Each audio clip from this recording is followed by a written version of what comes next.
Nibyo mwaramutse neza mwese muduteze yombi muri mu bice bitandukanye ndabasuje baye ikaze mbone kwifuriza kugubwa neza kuri uyu munsi wa none tariki 28 z'ukwezi kwa gatandatu umwaka w'ibihumbi 2026 turasatira ukwezi kwa karindwi cyangwa se turimo turitegura kwinjira mu kwezi kwa karindwi ariko reka mbahe ikaze rwose ku buryo burambuye nanone kuri tariki mu gihe tukiri mu kwezi kwa gatandatu nshimira kandi n'abantu mwese kabisa twabanye muri kuno kwezi kutari koroshye.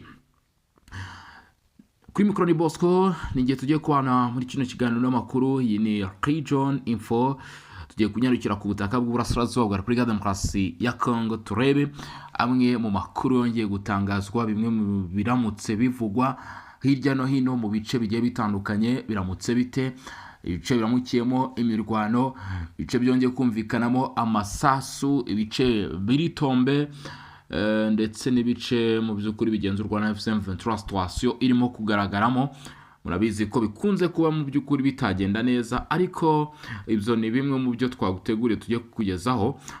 Ntugire impungenge cyangwa se ntugire ikibazo. Abantu muri mu Burundi, abantu muri Uganda, mu Rwanda, Repubulika Demokarasi ya Congo, Leta Zunze Ubumwe za Amerika, Canada, Ubirigi ndetse n'ahandi mu bihugu bigiye bitandukanye mukaba mudukurikiranye, nongeye kubaha ikaze mbifuriza kugubwa neza kandi babwira nti mugire icyumweru cyiza kabisa. Kubera yuko uyu munsi turi ku cyumweru cyangwa se ibyo navuga ko ari ku munsi wa karindwi, kuko ku munsi w'ejo byari kwa gatatu, ubwo rero uyu munsi turi kwa karindwi, ni ku cyumweru. Rero mu by'ukuri abarimo bitegura kujya gusenga cyangwa se abagiyeyo, namwe biraza guterwa nyine ubwo ngubwo nuko abipanze. Reka namwe mbaye ikaze irambuye cyane hano kuri uyu muyoboro wacu, uyu muyoboro wanyu wa Region Info.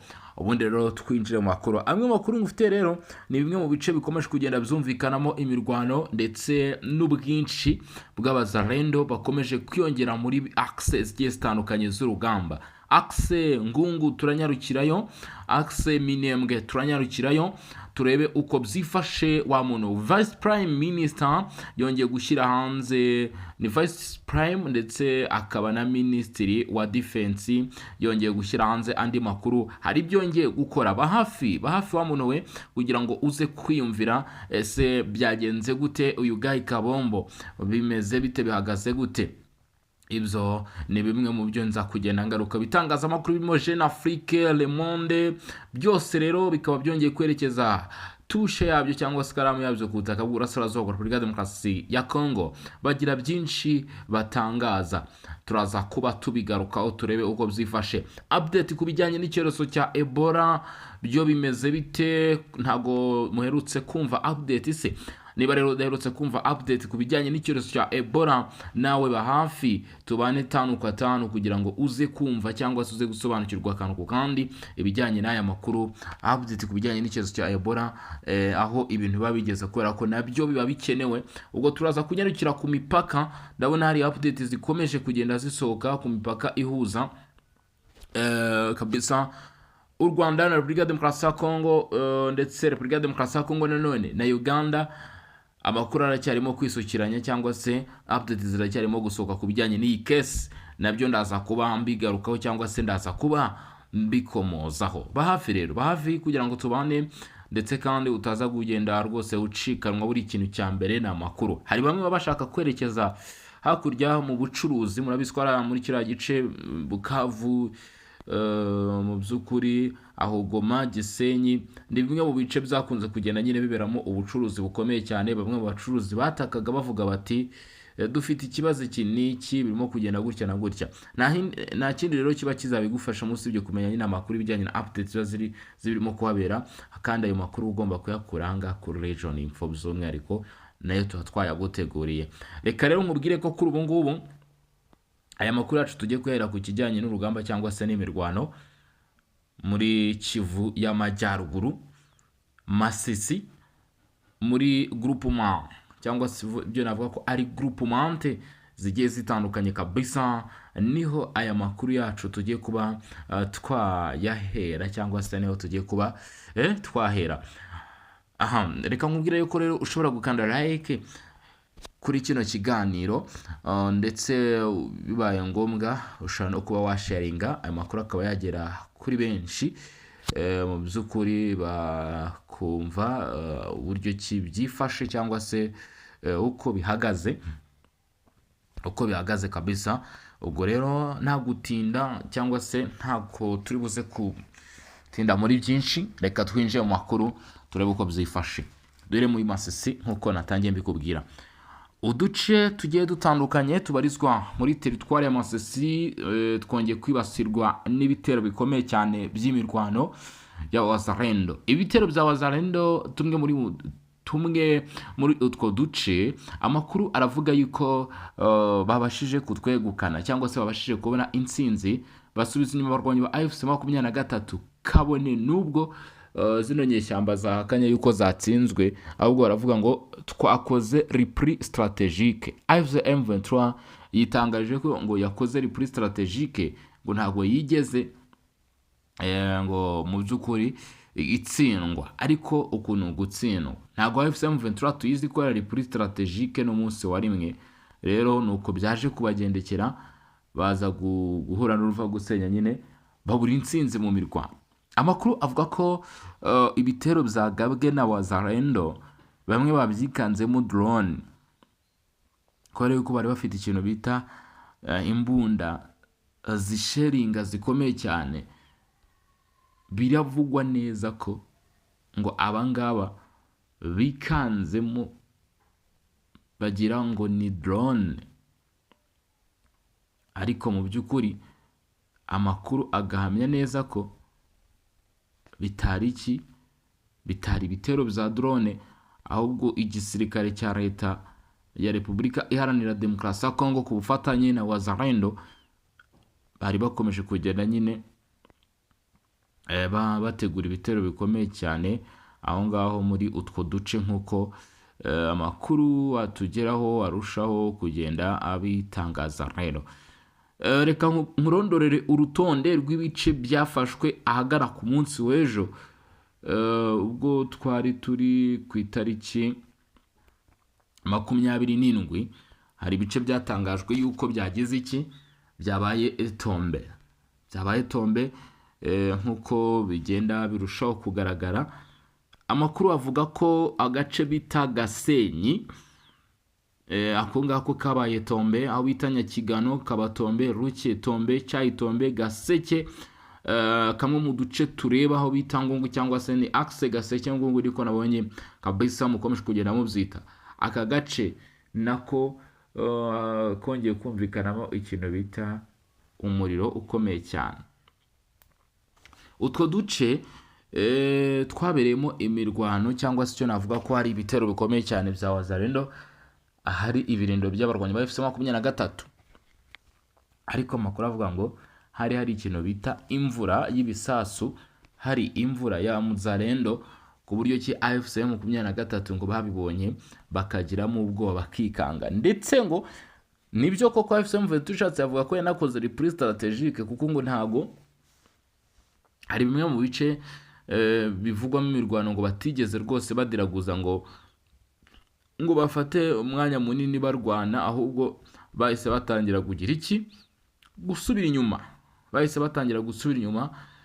Nk'uko birimo bitangazwa cyangwa se bigenda bivugwa hano, nibwo rwose ngo bahise batangira gusubira inyuma yo kubona ko intsinzi yo itari buze kuba yabo. Uruhande rw'intsinzi batariho aho bitazakawera aho ngaho hose, imirwano babonaga ko bitari buze kugira bitari buze kuborohera. Already kugeza kuri ubu ngubu Hibu Special Force ngo yamaze kuzamuka, ndetse biravuga ko General Autoproclamé wa Wazalendo Mutayomba yongeye kugaruka ku mirongo y'imbere ku rugamba. Kasake, Kashovu, Kawete, utu ni tumwe mu duce twanga Kinigi, Ngungu turimo bivugwa ko twinjiwemo, cyangwa se ni zimwe muri lokalite zamaze kugerwamo n'abangaba mu by'ukuri bo ku ruhande rwa leta ya Kongo. Ni Wazalendo barimo bafatanya na FARDC, ndetse ibaze yuko bari kuvuga ko mu by'ukuri muri bino bice hageze abo bita Hibu Special Force, kandi buriya bari abagabo mw'abantu mwe mu by'ukuri ikintu bita urugamba barakizi ku buryo bukomeye cyane cyangwa se baragisobanukiwe. Kugeza kuri ubu ngubu biravuga ko Wazalendo bavuzwe mu duce tugiye dutandukanye ku munsi w'ejo tariki 27, kuko ubu tuvugana hagati muri teritwari ya Karehe aho bita Numbi ndetse na Shanje, ubwo turi muri Rumbishi. Biravuga ko habaye ikintu bita isibaniro, ariko ntabwo ari imirwano ikomeye cyane kubera ko tuno duce twongeye kugaragara mu Wazalendo, ndetse ubu tuvugana. Ariko icyo wamenya cyangwa se icyo ukwiye gusobanukirwa nuko ngo ibimenyetso simusiga byo gufata Kasake, kano gace kerekeza Ngungu, kubera ko already batagiye urugendo rwo kwerekeza Ngungu, ibyo bimenyetso ngo byatangiye kugaragara ahagana ku munsi w'ejo tariki 27 nibwo byatangiye kugaragara ko Wazalendo bari bo kwerekeza mu myanya igiye itandukanye muri campus zigiye zitandukanye.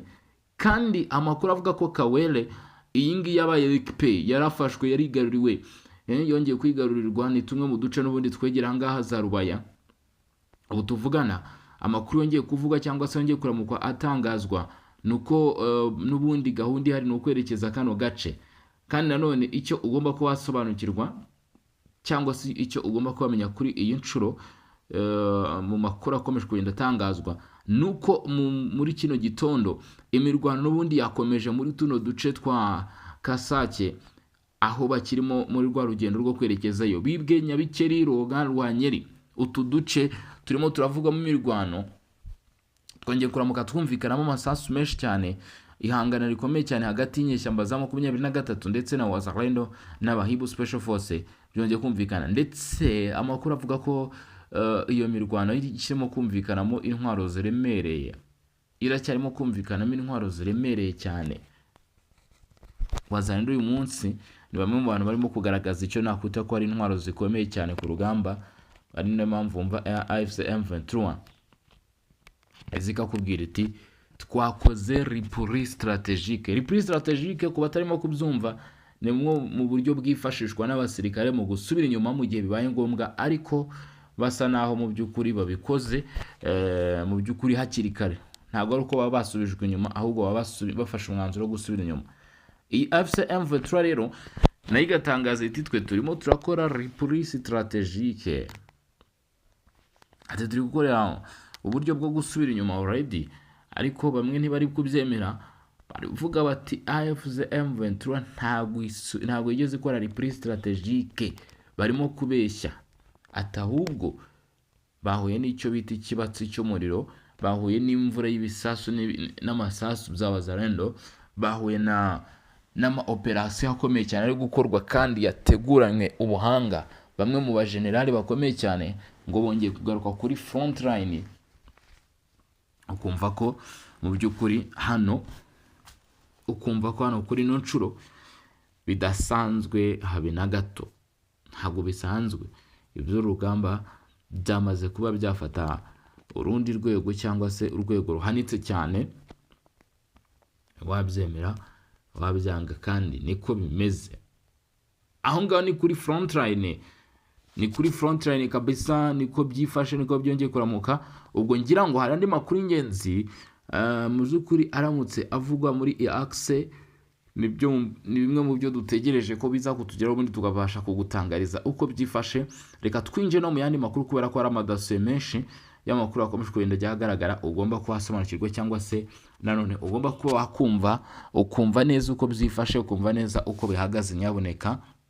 Ariko reka duhere kuri aya makuru akomeye cyane avuga ibijyanye n'amafaranga menshi cyane Repubulika Iharanira Demokarasi ya Kongo yahawe. Ubundi nabyo tubikomozeho cyangwa se nabyo tuze tubigarukaho. Guverinoma ya Repubulika Demokarasi ya Kongo yahawe arenga miliyoni 348 z'amadolari y'Amerika. Aya mafaranga rero leta ya Repubulika Demokarasi ya Kongo yayahawe na IMF cyangwa se International Monetary Fund, ikigega mpuzamahanga cy'imari ku isi, nyuma yo kwemeza isuzuma rya gahunda zayo. Kwa gatandatu tariki 26 Kamena 2026 nibwo inama y'ubutegetsi ikigega mpuzamahanga cy'imari IMF yemeje isuzuma rya gatatu rya gahunda Repubulika ya Demokarasi ya Congo yagiranye nacyo mu rwego rwa Ferraste Arige de Credite, ndetse inemeza isuzuma rya kabiri rya gahunda ya Ferraste pour la Résilience et la Délibérate. Iki cyemezo cyatumye Repubulika ya Demokarasi ya Congo yemererwa guhabwa inkunga nshya irenga miliyoni 348 z'amadolari y'Amerika. Nk'uko bigaragara mu itangazo rya IMF, biravugwa ko kwemeza isuzuma rya gatatu rya gahunda y'ubu buryo bwo gutanga inguzanyo byatumye Repubulika ya Demokarasi ya Congo ihabwa miliyoni zigera ku 190.4 z'uburenganzira bwihariye bwo kubikuza bingana na miliyoni 258.2 z'amadolari y'Amerika. Ibi bituma amafaranga yose Repubulika ya Demokarasi ya Congo imaze guhabwa muri iyi gahunda agera kuri miliyoni 761.3, angana hafi na miliyari 1.3 z'amadolari y'Amerika.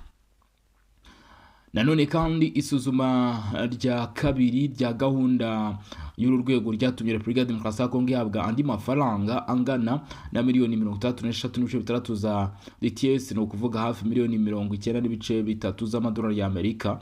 Nyuma y'inama umuyobozi mukuru wungirije IMF ndetse akaba n'umuyobozi w'agateganyo w'inama y'ubutegetsi yayo Bwana Okumula yashimye uburyo ubukungu bwa Repubulika ya Demokarasi ya Congo bukomeje kwihagararaho nubwo kino gihugu kiri mu bihe mu by'ukuri bitacyoroheye.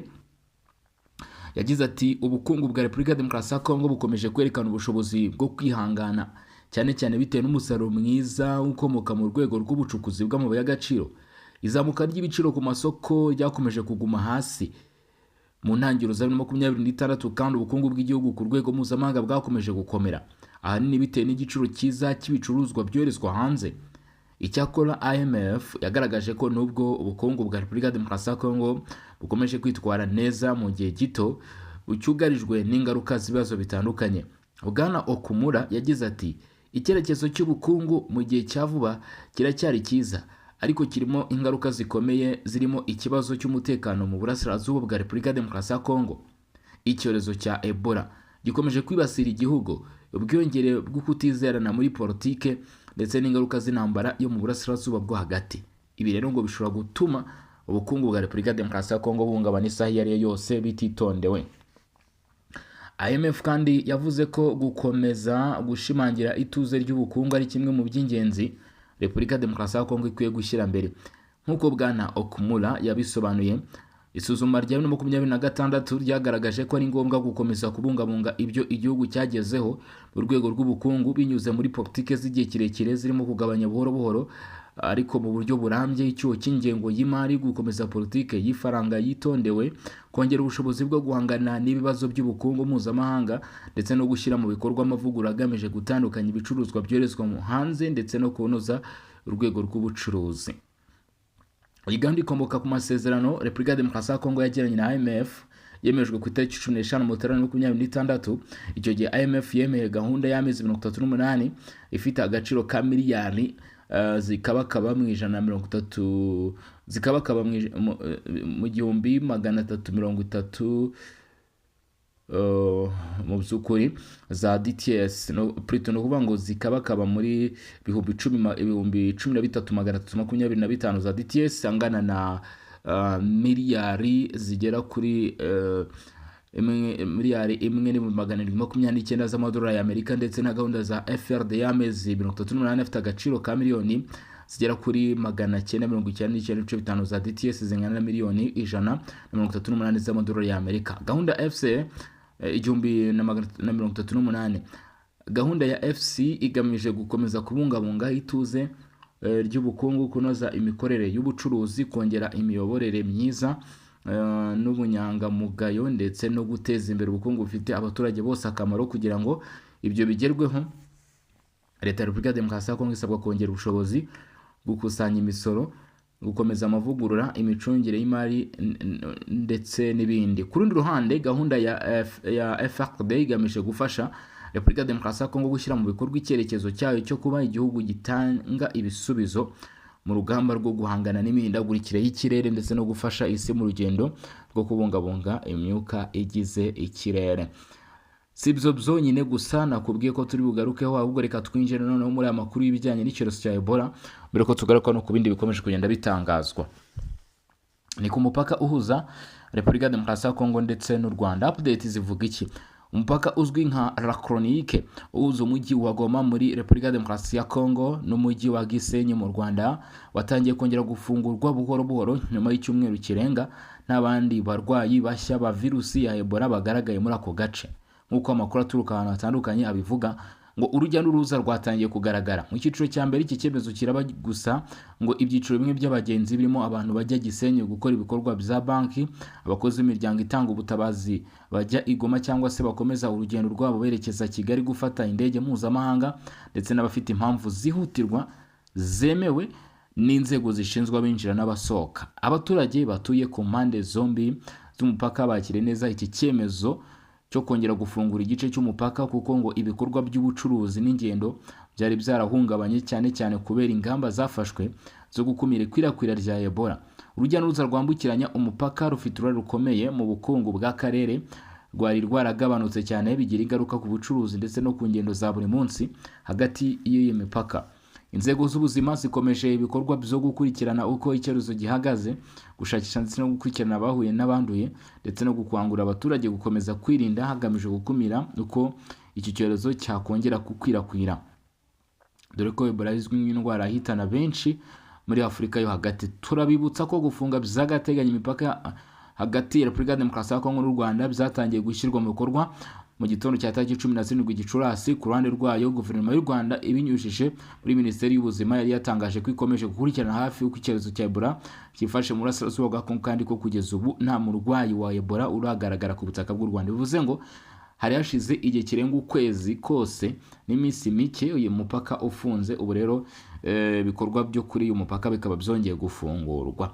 Leta Zunze Ubumwe za Amerika zirahamagarira u Rwanda guhagarika ibikorwa bakora ku butaka bw'urasirazuba bwa Kongo bifite aho bihura n'ibijyanye n'ubucukuzi bw'amabuye y'agaciro. Muri urwo rwego, zimwe muri sosiyete zigiye zitandukanye zikomeje gufatirwa ibihano.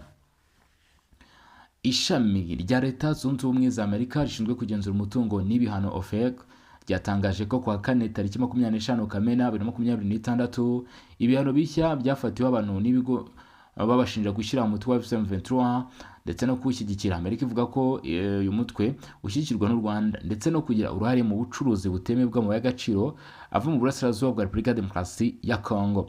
Muri ibi bihano harimo uruganda rutunganya zahabu rwa Gasabo Gold Limited rukora mu Rwanda. Nk'uko OFAC yabitangaje, uruganda rwabaye umufatanyabikorwa w'ingenzi wa leta y'u Rwanda na M23 mu gushaka gutwara ndetse no gutunganya zahabu ikurwa mu duce two mu burasirazuba bwa Repubulika Demokarasi ya Kongo tugenzurwa na M23.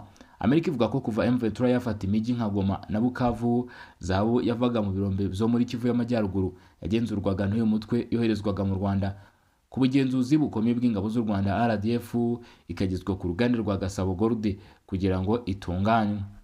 Nk'uko iyi raporo ibivuga, abasirikare b'u Rwanda hamwe n'abarwanyi ba M23 ngo bafashaga mu gutwara iyo zahabu bayikuye mu bice bigenzurwa na M23 bayigeza mu karere ka Rusizi mu Rwanda, cyangwa se bakayivana i Bukavu bakajyana Kigali banyuze mu nzira z'ubutaka cyangwa se mu ndege. Iyo zahabu yageraga muri Gasabo Gold, abakozi b'urwego b'urwo ruganda bahita batangira kuyitunganya. Amerika ivuga ko mu ntangiriro za 2026 nibura ibiro 60 bya zahabu bifite agaciro ka miliyoni z'amadolari menshi byimuriwe mu burasirazuba bwa Kongo bijyanwa muri Gasabo Gold.